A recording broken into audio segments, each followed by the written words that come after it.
Za eksperiment potrebujemo glavnik, papir, lase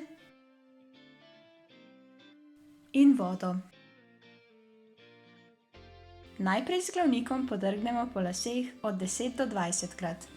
Če nekatere predmete drgneš med seboj, del elektronov odteče na en predmet, na drugem predmetu pa je potem primanjkljaj elektronov. Predmeta nista več električno nevtralna, naelektrili smo ju. En je nabit pozitivno, drugi pa negativno. Med nabitimi telesi deluje električna sila. Ko glavnik približamo papirju, med papirjem in glavnikom deluje električna sila, zato se papir dvigne. Sila deluje močneje, ko glavnik približamo manjšim delcem papirja.